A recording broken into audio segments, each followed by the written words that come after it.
Assalamualaikum warahmatullahi wabarakatuh. Ia hanyalah anak dari lorong sempit dan gunungan sampah, yang hidupnya tak pernah dijanjikan apa-apa, selain kerasnya kenyataan. Saat sebuah kesempatan kerja di luar negeri datang, ia kira takdir mulai berpihak. Tapi siapa sangka, harapan itu justru menyeretnya ke dunia gelap yang tak pernah ia bayangkan. Senyum manisnya perlahan pudar, diganti tatapan kosong penuh luka. Di negeri asing, ia bukan lagi manusia, hanya bayangan yang diperdagangkan. Namun, di balik kehancuran itu, ada bara kecil yang belum padam. Ia ingin pulang, dan ia ingin bangkit, tapi apakah ia masih bisa selamat dari semuanya? Selamat datang di channel Tuan Story, tempat di mana setiap kisah punya makna. Setiap cerita menyimpan hikmah, dan setiap drama kehidupan mengajarkan kita tentang cinta, sabar, dan iman. Di sini, kita akan menyelami kisah-kisah yang mungkin sederhana, tapi syarat pesan dan pelajaran hidup. Sebelum lanjut, mari kita ramaikan kolom komentar dengan solawat kepada Nabi Muhammad SAW. Semoga setiap solawat yang kita kirim jadi cahaya dalam hidup kita. Amin ya robbal alamin. Di sebuah sudut kota yang penuh kesibukan dan kebisingan, ada seorang gadis kecil yang setiap harinya berjalan tanpa alas kaki, menyusuri gang sempit dan tumpukan sampah. Namanya Dini. Ia tinggal bersama ibunya di sebuah gubuk reot yang berdiri di pinggir sungai. Atapnya dari seng bekas yang sudah bolong di sana-sini, dindingnya dari triplek lapuk yang nyaris roboh, dan lantainya hanya tanah keras yang kerap basah saat hujan turun. Sejak usia 5 tahun, Dini sudah ikut ibunya memulung. Setiap pagi mereka membawa karung putih besar yang hampir lebih besar dari tubuh Dini sendiri. Mereka mengais botol plastik, kaleng, dan kardus bekas yang dibuang orang-orang kota. Dini kecil tidak pernah mengenal boneka, mainan, atau sekolah. Dunianya hanya tumpukan sampah dan harapan sederhana, bisa makan hari ini. Ibunya adalah sosok yang kuat. Meski tubuhnya semakin ringkih dimakan usia dan kelelahan, setiap malam, mereka tidur berpelukan di atas tikar usang, sambil mendengarkan suara nyamuk dan gemericik air got. Dini sering bertanya pada ibunya, "Bu, apakah suatu hari nanti kita bisa tinggal di rumah yang tidak bocor kalau hujan?" Dan sang ibu hanya tersenyum sambil membelai rambut anaknya. Menjawab pelan, "Tentu bisa, Nak, asal kamu terus bermimpi dan berdoa." Kehidupan seperti itu terus berjalan bertahun-tahun. Dini tumbuh jadi gadis remaja yang tangguh, meski kulitnya legam, terkena matahari, dan tangannya kasar karena kerja berat. Hatinya tetap lembut. Ia suka membantu anak-anak kecil di sekitar kolong jembatan. Ia suka tersenyum, bahkan saat lapar. Di balik semua penderitaan itu, Dini menyimpan impian yang sangat besar. Ia ingin membawa ibunya keluar dari hidup yang seperti ini. Ia ingin punya rumah kecil, bisa masak di dapur yang bersih, dan tidur tanpa takut dindingnya roboh diterpa angin malam. Saat Dini berusia 17 tahun, harapan itu seolah menemukan jalannya. Ia mendengar cerita dari seorang tetangga yang baru pulang dari luar negeri. Tetangga itu kini punya motor baru, rumah dari batu bata, dan penampilan yang jauh berbeda. Mereka bilang dia dulunya bekerja sebagai TKW di Timur Tengah. Kerjanya cuma nyapu dan masak, tapi digaji besar, 1 bulan bisa dapat 5 juta, bahkan lebih. Kata tetangga itu dengan penuh semangat. Dini terdiam. Angka 5 juta terdengar seperti harta karun baginya. Ia membayangkan betapa indahnya jika ia bisa mendapat uang sebanyak itu. Ia bisa memperbaiki rumah, membeli kasur empuk untuk ibunya, bahkan menyekolahkan anak-anak kecil di sekitar rumahnya yang sering dia ajari baca tulis. Setiap malam, ia mulai berhayal. Ia membayangkan dirinya mengenakan seragam rapi, tinggal di rumah besar di negeri orang, bekerja dengan tenang, dan mengirim uang ke Indonesia untuk ibunya. Hayalan itu menjadi kekuatan yang membuatnya bertahan. Meski tubuhnya letih dan harinya penuh keringat, tak lama kemudian, Dini memutuskan untuk mencari informasi lebih lanjut. Ia menemui seorang wanita yang dikenal sering membantu gadis-gadis dari kampung jadi TKW. Wanita itu ramah dan pandai bicara. Ia meyakinkan Dini bahwa hidup akan berubah dalam waktu cepat. "Kamu pintar, sopan, pasti cepat disukai majikan. Jangan khawatir, semua aman, saya sudah urus semuanya." Dini pun pulang ke rumah malam itu dengan hati campur aduk. Ada harapan yang mulai tumbuh besar, tapi juga rasa takut meninggalkan ibunya. Namun saat melihat ibunya tertidur sambil memeluk bantal yang sudah tak berbentuk, Dini yakin ia harus pergi demi kehidupan yang lebih baik. Keesokan harinya, Dini kembali menemui wanita itu yang memperkenalkan dirinya sebagai Bu Rina. Ia diajak masuk ke sebuah ruangan kecil di belakang ruko tua. Di sana, Dini diberi beberapa lembar kertas untuk ditandatangani. Isinya tentang perjanjian kerja, biaya administrasi, dan berbagai hal lain yang jujur saja sulit ia pahami, tapi Bu Rina tersenyum sambil berkata, "Sudah, tanda tangan saja. Nanti semuanya diurus. Kamu hanya perlu siap kerja dan bawa harapanmu, Dini." Menurut, ia tidak tahu bagaimana membaca kata-kata rumit dalam kertas itu. Tapi ia percaya, ia terlalu ingin segera berangkat. Terlalu ingin melihat ibunya tersenyum lega. Setelah itu, ia diminta untuk mengikuti pelatihan singkat selama seminggu. Di sebuah rumah sederhana, ia diajari cara menyapu, mencuci, memasak makanan Timur Tengah, dan bagaimana bersikap sopan terhadap majikan. Meski kadang Dini merasa gugup, ia terus belajar. Dengan tekun, dalam hati, ia selalu mengulang doa yang sama setiap malam. Agar perjalanannya lancar, agar hidupnya berubah, dan agar ibunya tetap sehat sampai ia kembali. Tak jarang, saat malam tiba, ia menangis diam-diam, membayangkan saat harus pergi jauh dari satu-satunya orang yang ia cintai. Hari keberangkatan akhirnya tiba. Dini berpamitan dengan ibunya, sambil memeluknya erat. Tak ada pesta perpisahan, tak ada iringan doa dari tetangga, hanya peluk sunyi di depan gubuk reyot itu. "Jaga dirimu baik-baik, ya nak. Kalau ada apa-apa, langsung bilang ibu lewat surat atau telepon," bisik sang ibu dengan suara serak. Dini mengangguk. Meski air matanya tak bisa dibendung lagi, perjalanan menuju negeri yang dijanjikan terasa seperti mimpi. Dini melihat pesawat untuk pertama kalinya. Ia duduk di dekat jendela, menatap awan yang seperti kapas, hatinya berdebar. Di antara rasa takut dan semangat, ada juga perasaan tak percaya bahwa seorang anak pemulung seperti dirinya kini akan bekerja di luar negeri. Namun begitu mendarat, semua terasa berbeda. Ia tidak dijemput oleh majikan seperti yang dijanjikan. Ia justru dibawa oleh seorang pria asing ke sebuah apartemen kecil bersama beberapa wanita lain. Mereka semua tampak diam dan lelah. Beberapa bahkan enggan menatap mata Dini. Ia mencoba bertanya, tapi hanya mendapat jawaban singkat dan isyarat untuk diam. Hari pertama, Dini diminta menunggu. Hari kedua, ia mulai merasa gelisah. Paspor dan dokumen yang ia bawa telah diambil. Katanya akan diurus oleh agen, tapi hingga hari keempat, tak ada kabar tentang majikan atau pekerjaan rumah tangga seperti yang dijanjikan. Yang ada hanya larangan untuk keluar dan ponsel yang tidak bisa digunakan karena tak punya kartu lokal. Kemudian, datanglah seorang wanita bertubuh besar yang mereka panggil Mama. Ia datang dengan suara keras dan langkah cepat, langsung menunjuk Dini dan berkata, "Kamu sekarang tinggal di sini, ganti nama. Kamu akan dipanggil Luna. Ingat itu baik-baik, Dini." Bingung, ia mencoba menjelaskan bahwa ia datang untuk bekerja sebagai pembantu rumah tangga. Tapi wanita itu hanya tertawa kecil, lalu menepuk bahunya. "Sudah, nanti kamu juga paham. Sekarang bersiap, malam ini kamu mulai kerja." Kalimat itu membuat dada Dini sesak. Ia tidak mengerti apa maksudnya. Apa pekerjaan yang dimaksud? Mengapa tidak sesuai janji? Tapi saat ia melihat wajah-wajah perempuan lain yang hanya menunduk dan menghindari tatapan mata, Dini mulai merasakan sesuatu yang aneh. Sesuatu yang tak pernah ia bayangkan sebelumnya. Ia ingin bertanya lebih jauh, ingin protes, ingin pulang. Tapi tidak ada satupun orang yang bisa ia hubungi, tidak ada nomor darurat, tidak ada jalan keluar. Ia berada di negeri asing, tanpa dokumen, tanpa teman, dan tanpa kekuatan untuk melawan. Disitulah Dini mulai merasa bahwa sesuatu tidak beres. Sedang menantinya, bukan pekerjaan rumah tangga, bukan majikan kaya, bukan dapur yang bersih dan ruang tamu mewah, melainkan sesuatu yang justru bisa menghancurkan semua harapannya dari gadis pemulung yang penuh mimpi, menjadi seseorang yang bahkan tidak tahu siapa dirinya lagi. Malam itu, Dini duduk termenung di tepi ranjang kecil, dalam kamar sempit yang baru dikenalnya. Langit di luar sudah gelap, tapi lampu neon di lorong apartemen tetap menyala, menciptakan bayangan panjang di dinding. Suasana begitu asing. Ia mendengar suara tawa dari ruangan sebelah, diselingi alunan musik pelan, yang tidak ia mengerti bahasanya. Semuanya terasa seperti bukan dunia yang ia bayangkan. Tak lama kemudian, seorang perempuan lain masuk ke kamarnya. Perempuan itu mengenalkan diri sebagai Rara. Usianya mungkin tak jauh dari Dini. Wajahnya manis, tapi tatapannya kosong. Rara hanya duduk di ujung tempat tidur dan berkata pelan, "Kamu pasti bingung." "Ya, dulu aku juga seperti kamu." Dini tak menjawab, tapi matanya mulai berkaca-kaca. Rara kemudian bercerita perlahan.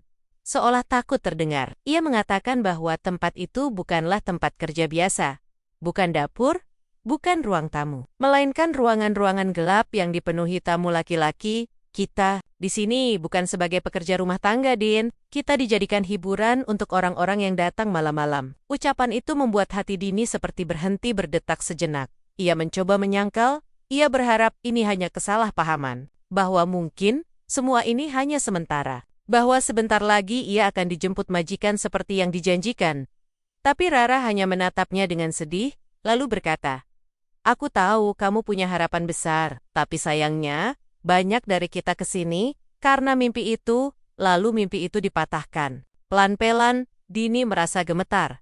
Bukan karena dingin, tapi karena kekecewaan yang begitu dalam.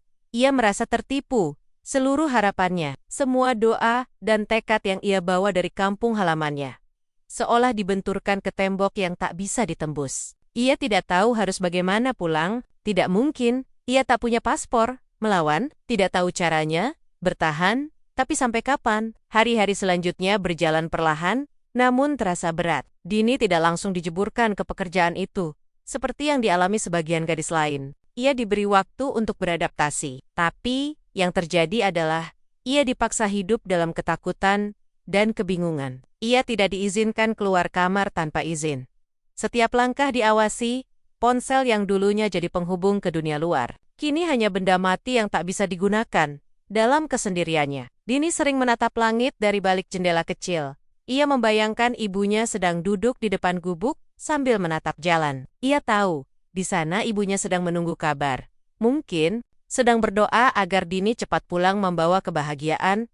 Hati Dini mencubit perih. Bagaimana mungkin ia bisa menyampaikan kabar, jika bahkan untuk memegang kendali atas dirinya sendiri saja, ia tak mampu? Ia mencoba bicara baik-baik kepada wanita yang dipanggil Mama. Ia memohon agar dipulangkan atau dialihkan ke pekerjaan rumah tangga seperti janji awal. Tapi wanita itu hanya tertawa kecil dan berkata, "Kamu terlalu polos, Nak. Di dunia ini, yang penting bukan janji, tapi uang. Dan uang tidak datang dari mencuci piring." Kalimat itu tertancap dalam pikiran Dini. Ia tak tahu harus menjawab apa. Ia hanya bisa menunduk dan diam. Hatinya semakin patah. Tapi ia tahu, ia harus tetap tenang. Ia tidak boleh menangis di depan siapapun.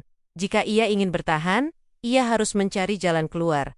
Tapi, sampai kapan? Ia pun tak tahu. Malam-malam berikutnya Dini menghabiskan waktu dengan diam. Ia tidak bicara banyak. Ia lebih sering menulis di selembar kertas kecil yang ia sembunyikan di bawah bantal. Ia menulis doa-doanya, menulis tentang ibunya, dan menulis semua yang ingin ia sampaikan. Andai bisa berbicara dengan seseorang di luar sana. Tulisan itu jadi satu-satunya cara untuk menjaga kewarasan dalam tempat yang membuatnya merasa seolah dirinya tidak berarti. Meski hatinya rapuh, Dini tidak ingin menyerah. Ia tahu, di luar sana masih ada harapan.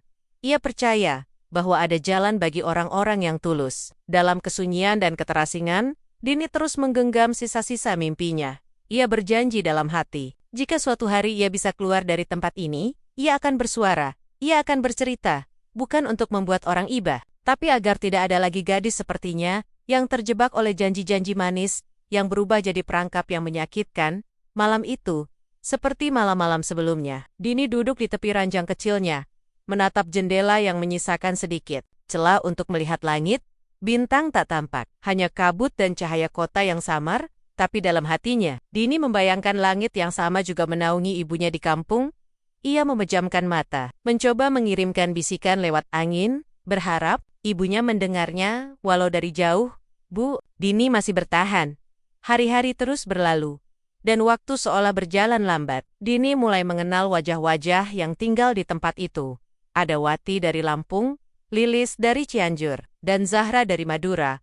Mereka semua datang dengan mimpi yang sama, dan kini terjebak di tempat yang tak pernah mereka bayangkan. Namun di balik luka yang mereka bawa, tumbuh juga rasa saling menjaga. Mereka mulai saling menguatkan, saling bercerita, bahkan terkadang tertawa kecil untuk melupakan rasa takut yang terus mengintai. Suatu malam, ketika suasana sedikit lengang, Zahra berbisik pada Dini. "Aku pernah coba kabur, Din, tapi begitu sampai di luar gedung, aku bingung harus kemana. Jalanan asing, tak ada uang, dan tak bisa berbahasa. Ia tertawa kecil. Tapi senyum itu lebih terasa seperti luka. Akhirnya aku kembali. Bukan karena menyerah, tapi karena aku belum tahu caranya. Dini mendengarkan dengan mata berkaca-kaca. Ia tahu betul bagaimana rasanya ingin bebas, tapi tidak tahu kemana harus melangkah. Dunia di luar sana luas. Tapi bagi orang sepertinya, yang bahkan tak punya identitas resmi, dunia bisa terasa lebih sempit dari kamar yang mereka tinggali. Lalu, datanglah sebuah titik terang yang tak disangka-sangka. Suatu malam, seorang tamu dari Indonesia datang. Pria itu tampak berbeda dari tamu-tamu sebelumnya. Ia tidak berbicara keras, tidak memaksa, tidak tertawa berlebihan. Ia justru memperkenalkan diri dengan sopan, menyebut namanya Arman, dan mengaku hanya ingin berbincang. Dini awalnya ragu, tapi pria itu terus menunjukkan ketulusan. Dalam pertemuan singkat di ruang tamu apartemen itu, Arman bertanya dengan pelan, "Apakah kamu datang ke sini karena benar-benar ingin, atau karena dijanjikan sesuatu yang berbeda?" Dini hanya menatap, tak langsung menjawab, tapi air matanya mulai menetes. Pertanyaan itu seperti membuka semua luka yang ia tutup rapat selama ini. Arman mengangguk pelan. Ia lalu mengeluarkan secari kertas kecil dan menyelipkannya ke dalam. "Genggaman Dini, kalau kamu ingin bicara, hubungi nomor ini. Aku tidak bisa janji bisa menyelamatkan semuanya, tapi aku bisa bantu." Ternyata, pria itu bukan orang sembarangan. Ia adalah seorang jurnalis yang tengah menyelidiki jaringan perdagangan perempuan. Ia menyamar sebagai tamu untuk mengumpulkan bukti dan mencari tahu kondisi mereka yang terjebak di tempat seperti ini. Pertemuan dengan Dini membuat hatinya tergerak. Di matanya, Dini adalah potret nyata dari ribuan perempuan Indonesia yang berangkat dengan harapan, tapi dipaksa hidup dalam kepedihan yang tak terlihat. Dini menyimpan kertas itu di balik sarung bantalnya. Ia tak tahu apakah ia bisa benar-benar menghubungi. Tapi untuk pertama kalinya setelah sekian lama, ia merasa tidak sendirian. Ada seseorang di luar sana yang mungkin peduli. Ada celah kecil di dinding gelap kehidupannya yang kini mulai retak oleh cahaya harapan. Beberapa malam kemudian, Dini diam-diam meminjam ponsel dari Zahra dan menelepon nomor yang diberikan Arman. Ia bicara pelan, penuh rasa takut, tapi juga dengan keberanian yang tumbuh dari hati yang ingin bebas. Ia menceritakan semua, bagaimana ia direkrut, dijanjikan pekerjaan, lalu dipaksa tinggal dan melakukan hal yang tidak pernah ia inginkan. Arman hanya menjawab singkat, "Kamu sudah cukup berani, sekarang giliran kami yang bergerak." Dini mematikan ponsel dengan tangan gemetar. Ia tak tahu apa yang akan terjadi. Tapi malam itu, untuk pertama kalinya, ia bisa tidur dengan sedikit rasa lega. Ia tahu sesuatu sedang berubah. Ia tahu, harapan yang dulu ia kira sudah mati, ternyata hanya tertidur sementara. Dan kini, harapan itu mulai bangkit kembali. Pagi itu berbeda dari biasanya. Udara terasa lebih tenang, dan cahaya matahari yang menembus jendela kamar Dini terasa lebih hangat dari hari-hari sebelumnya. Ia bangun dengan jantung yang berdegup pelan, tapi penuh harap. Semalam ia menerima pesan dari nomor yang sama Arman. Isinya singkat, "Tetap tenang, kami sedang bergerak." Sejak saat itu, Dini terus menguatkan diri. Ia tidak memberitahu siapapun, bahkan kepada Rara atau Zara, bukan karena tak percaya, tapi karena ia tidak ingin melibatkan mereka sebelum benar-benar yakin semuanya aman. Dini hanya berdoa dalam diam. Ia menatap cermin kecil di dinding kamar, lalu berkata pelan kepada dirinya sendiri, "Bertahan sedikit lagi, ini akan segera berakhir." Beberapa hari kemudian, sekitar waktu maghrib, suasana apartemen tiba-tiba berubah. Beberapa pria berbadan tegap berpakaian sipil datang. Tak lama setelah itu, terdengar suara-suara percakapan tegas di koridor.